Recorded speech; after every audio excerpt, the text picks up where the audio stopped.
Buenos días a todas y a todos. Nací en una ciudad de Entre Ríos, Concordia. Transité allí toda mi niñez y adolescencia y recibí educación formal en un colegio católico. De esa experiencia recuerdo una sola clase de educación sexual a mis 13 años, en la que nos explicaron a todas, colegio de mujeres, que la menstruación era el llanto del útero por no haber concebido un hijo. Una aseveración que me quedó marcada a fuego. ¿Cuál era el mensaje allí implícito? ¿Acaso mi cuerpo servía solo para concebir? Y de no ser así, ¿estaba condenada yo a llorar sangre por mi útero mes a mes? Ese día nadie nos había hablado de deseos, cuidados ni de autonomía. Me formé en la Universidad Pública de Rosario como médica hace 9 años, con la certeza de que lo que más quería hacer en el futuro incierto y lejano era aprender a defender y a cuidar la vida. Más tarde elegí la especialidad de Medicina General y Familiar y con aquella idea un poco más pulida aposté con entusiasmo a trabajar en la salud pública. Porque quería garantizar derechos allí donde son más vulnerados, porque entendí que esa era la forma de cuidar la vida. Quisiera contarles acerca de la realidad de mi trabajo en el territorio con mujeres que por convicción acompaño en todos sus procesos vitales, desde el nacimiento y hasta su deceso, atravesando un universo de historias de vida que determinan cotidianamente la forma de vivir y de enfermar de cada una de ellas.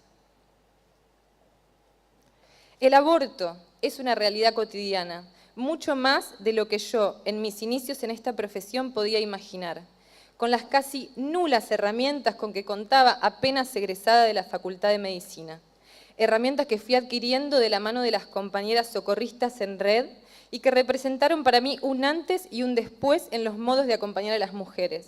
Actualmente formo parte de la red de profesionales de salud por el derecho a decidir. Perdón, levanto un poquito. Quisiera hablarles hoy de esta parte de la realidad. Las mujeres abortamos y eso no está en discusión.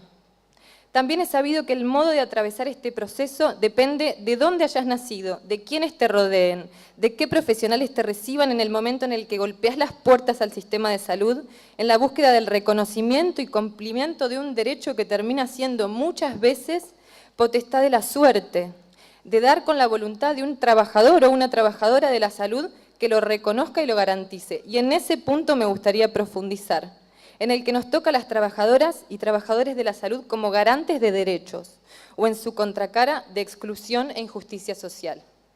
Como médica mujer siento la necesidad de hablarles a aquellas y aquellos que objetando conciencia afectan intereses y derechos fundamentales de terceros, ya sea entorpeciendo o imposibilitando la disponibilidad de información sobre métodos anticonceptivos y aborto legal, o restringiendo el acceso a tales prestaciones.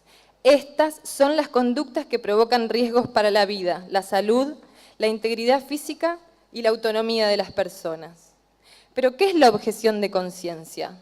Es el derecho a no ser obligado a realizar acciones que contrarían convicciones éticas o religiosas muy profundas del individuo. Este derecho emana de la protección de la Constitución, que garantiza la libertad de culto y de conciencia, y a las acciones que no perjudiquen a terceros, según el artículo 14 y 19 de la Constitución Nacional. Pero a partir del fallo FAL, la Corte Suprema de Justicia de la Nación ha exhortado a las autoridades nacionales y provinciales a generar las soluciones normativas que garanticen, entre otras cosas, un sistema que permita al personal sanitario ejercer su derecho de objeción de conciencia con las siguientes características. Primero, que ello no se traduzca en derivaciones o demoras que comprometan la atención.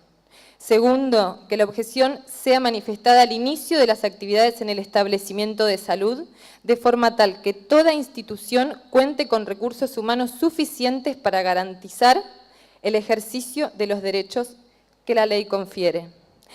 Más allá de reconocer en este atributo de apelar a la conciencia, tal y como se da en la actualidad y en las distintas instituciones y niveles, un verdadero obstáculo para el acceso universal a la salud, considero imperioso aseverar que todas y todos los prestadoras del campo de la salud podemos y actuamos a conciencia. aun cuando nuestras convicciones esenciales sean diferentes. No reconocer que también la conciencia puede impulsar a la provisión del aborto, del mismo modo que puede oponerse a realizarlo, la convierte en un concepto vacío y nos deja sin ninguna base ética sobre la cual situarnos. Y las mujeres que en ejercicio de su autonomía moral buscan acceder a abortos legales en caso de peligro para su vida o su salud y ven obstruido ese derecho, sienten que el sistema privilegia la conciencia de algunos por sobre sus propias conciencias. ¿O acaso las mujeres que son víctimas de violencia sexual y atraviesan un embarazo producto de aquel delito no deciden abortar en pleno uso de su conciencia y bajo las más profundas convicciones éticas y morales? Por eso hoy quiero invitar a colegas y sobre todo a nuestros representantes elegidos por el voto popular a reflexionar acerca de las consecuencias que tiene hacer prevalecer la libertad de conciencia de instancia privada por sobre todas las demás. Y si eso no es autoritario, es al menos egoísta. Les insto a ustedes, legisladoras y legisladores, con la voz de las mujeres pobres que mueren en el intento por ejercer su autonomía, que reconozcan su estatuto de personas y terminen con más muertes evitables. Y para finalizar quisiera exponer a modo de conclusión y de pedido: no permitan que un atributo jurídico que es de la instancia privada se transforme en una conciencia colectiva que pretenda avasallar la soberanía de nuestros cuerpos. No permitan que la conciencia de unos pocos determine cuál será nuestro destino. Legalizar no es obligar. Por justicia social, aborto legal, seguro y gratuito. Muchas gracias.